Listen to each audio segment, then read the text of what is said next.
आज हमारे साथ हैं उत्तराखंड आम आदमी पार्टी के उपाध्यक्ष श्री सारिक अफरोज़ जी, जो रुड़की में पिछला चुनाव लड़ चुके हैं मेयर का और आम आदमी पार्टी को सर्वाइव करने के लिए उत्तराखंड में मेहनत कर रहे हैं।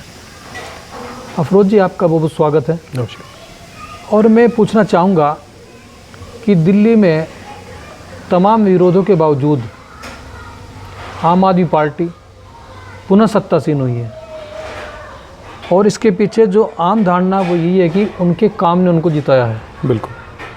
तो ऐसी स्थिति अन्य राज्यों में क्यों नहीं बन पा रही है? नहीं, बहुत बहुत धन्यवाद आपका और पूरी टीम का जो आपने मुझे ये मौका दिया है कि आम आदमी पार्टी की बात हम जनता तक आपके माध्यम से पहुंचा सकें। और दिल्ली की जो जीत रही है हमारी, वो देखिए, दिल्ली एक मिनी इंडिया है। दिल्ली में हर प्रदेश का, हर जाति का, हर धर्म का व्यक्ति आपको दिल्ली में निवास करता हुआ मिलेगा। तो दिल्ली का जो रिज़ल्ट है उसे हमें एक मिनी इंडिया के रिज़ल्ट के रूप में देखना चाहिए। और कहीं ना कहीं वहाँ पर जो वर्ग रहता है वो पढ़ा लिखा तालीमी वर्ग है, जो अच्छे से चीज़ों को समझता है, मॉडर्न है, उनकी सोच भी एक अलग तरीके की होती है। और दिल्ली का जो फैशन है, दिल्ली में जब बेल बॉटम पैंट चली थी तो बाकी देश में फैलने में उसे थोड़ा वक्त लगा था।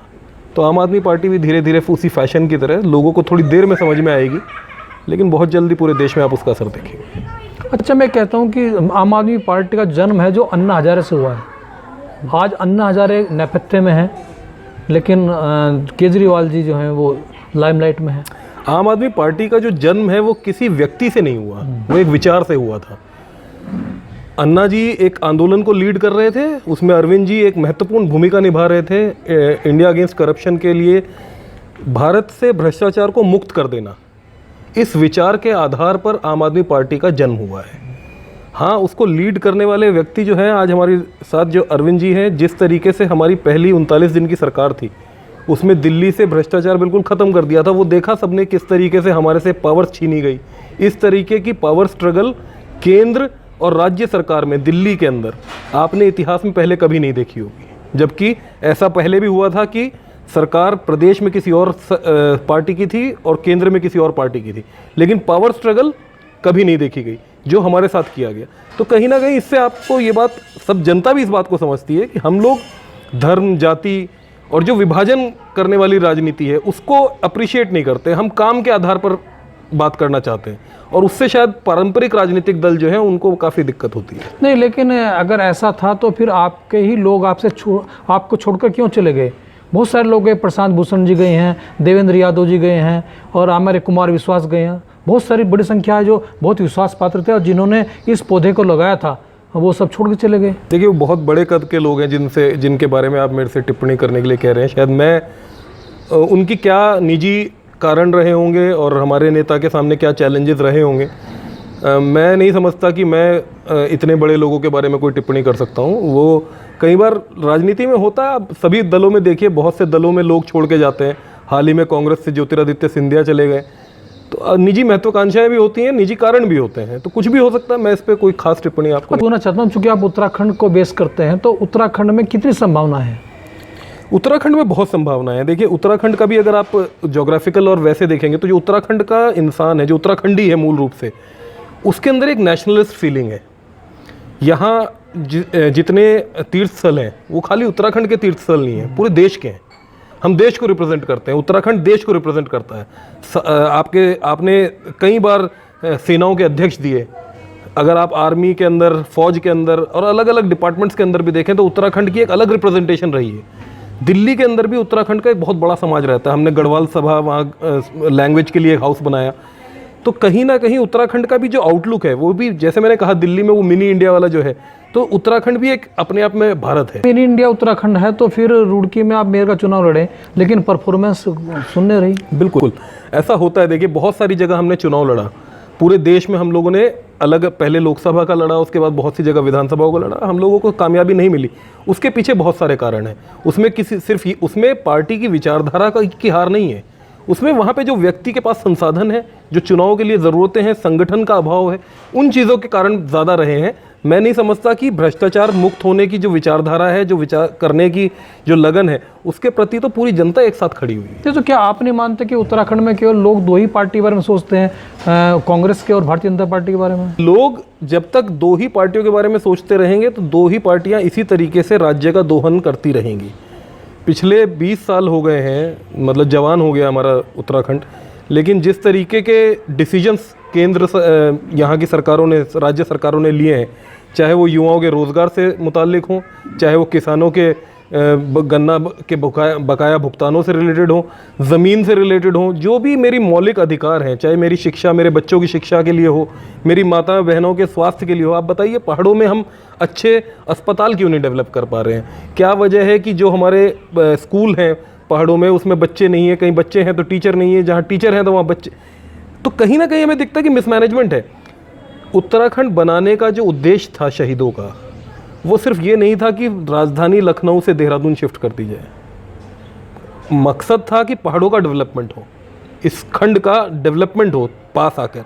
आज हुआ ये है कि भ्रष्टाचार जो पहले लखनऊ से होता था, आज वो देहरादून से हो रहा है। तो मौजूदा सरकार से कितना संतुष्ट है?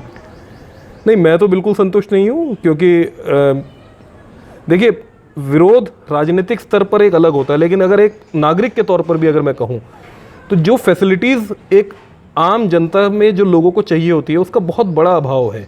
लैक ऑफ प्लानिंग है, कोई विजन नहीं है प्रदेश को लेके। अभी तक जो भी मुख्यमंत्री आते हैं वो कोई सब लोग 20 साल 25 साल की प्लानिंग के बारे में बात करते हैं। कोई ये नहीं बताता कि मैं इन 5 साल में क्या करूँगा।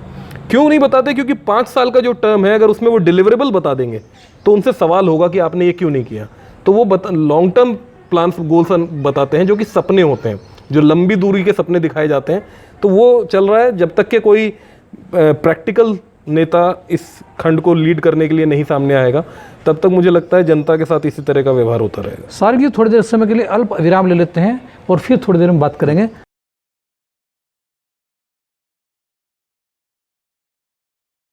ब्रेक के बाद फिर आपका स्वागत है। और मैं पूछना चाहूँगा कि अभी हाल ही में लॉकडाउन चल रहा है, 40 दिन से लोग बंद हैं और मंदिर, मस्जिद और गिरजाघर सब कुछ बंद है, गुरुद्वारे बंद हैं, लेकिन शराब की दुकानें खोल दी गई हैं।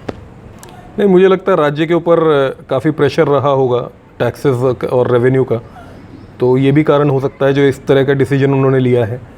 लेकिन देखिए, शराब की दुकानें खुलने का मतलब ये है कि जनता को भी अपनी जिम्मेदारी निभानी पड़ेगी। सोशल डिस्टेंसिंग का पालन हो, और जिस तरीके से आस्था, जहां आपने एक एग्जांपल, दोनों चीज़ों को जोड़ के देखने की ज़रूरत नहीं है। मंदिर और मस्जिदें जो बंद हैं वो क्या आप नहीं मानते कि रोटी जरूरी है शराब से पहले? नहीं, रोटी का इंतजाम ये कर नहीं पाए हैं, इसका शराब की दुकानें खोलना, इस बारे में तो कोई डिबेट ही नहीं है। बेशक रोटी ज़रूरी है, लेकिन हमें ये भी समझना होगा कि जिस आदमी को, व्यक्ति को शराब की लत होती है, वो एक तरीके से बीमार व्यक्ति है। हम उस व्यक्ति से घृणा ना करें। हम इसको, क्योंकि अगर हमारे देश को आज़ाद हुए 70 साल हो चुके हैं, ये पॉसिबल नहीं हो सकता कि आप शराब बनाने की परमिशन दे के रखें, शराब बेचने की परमिशन दे के रखें और फिर कहें कि आप पियो मत। तो ये दोगलापन है अगर हम ये करते हैं। नहीं, लेकिन देश के बहुत सारे राज्य ऐसे हैं, चाहे गुजरात हो चाहे बिहार हो, जिसमें प्रयोग हुआ है कि वहाँ पर बिल्कुल ड्राई एरिया घोषित है वहाँ पर, और वहाँ पर भी लोग रह रहे हैं। तो बिना शराब के भी तो जीवन जी सकते हैं। बिल्कुल जी सकते हैं। नहीं तो फिर इसका विकल्प ये जो है, क्योंकि ये जिम्मेदारी समाज की है। जितनी मौतें कोरोना से होने की संभावना है, उससे कहीं ज़्यादा मौतें शराब के पीने से होती है। तो फिर ये क्यों जरूरी था? देखिए, इस तरह के कंपैरिजन्स हम ड्रॉ नहीं कर सकते। एक बहुत लार्जर एस्पेक्ट है सोसाइटी का। सोसाइटी के अंदर ऐसे बहुत सारे नशे, अगर आप शराब की बिक्री पे रोक लगाते हैं तो हो सकता है दूसरे तरह के विकल्प जो नशों के बाज़ार में होते हैं, काले धंधे जो जिससे चलते हैं, और क्राइम बढ़ने की चीज़ें होती हैं। तो सरकारें जब डिसीजंस लेती हैं तो बहुत सारी चीज़ों को देख के, आज होता क्या है, देखिए, किसी भी सिर्फ राजनीतिक विरोध के लिए विरोध ना करें। अगर हम सही में समाज में कोई सुधार देखना चाहते हैं तो हमें उस दशा को भी समझना पड़ेगा कि उन लोगों की कंडीशन क्या है जो इतनी विपत्तियों के बाद 1-1 किलोमीटर की लाइन में खड़े हुए हैं। उनके, देखिए, कोई 1 किलोमीटर की लाइन में नहीं खड़ा हो सकता। कितना बीमार होगा वो व्यक्ति, और किस हालत में उसको, उसके परिवार के पास हो सकता है रोटी ना हो खाने के लिए, घर से पैसे चुरा के ले गया हो और वो शराब खरीदने के लिए लाइन में खड़ा हुआ है। इसका दोष जहां सरकार पे अगर आप डालना चाहते हैं तो उतना ही दोष समाज के जिम्मेदार लोगों को भी उठाना पड़ेगा। बहुत बहुत बड़ी बात कही है आपने कि निश्चित रूप से कि जिसके पास रोटी खाने का ना हो और वो शराब के लिए लाइन में खड़ा हो, तो ये बहुत दुर्भाग्यपूर्ण है और समाज की और सरकार की दोनों की जिम्मेदारी बनती है। हमारे साथ आपने जो वार्ता की, आपके लिए बहुत बहुत धन्यवाद। ये थे हमारे साथ सारिक भाई, और फिर हम किसी अन्य शख्स से बात करें, तब तक के लिए नमस्कार।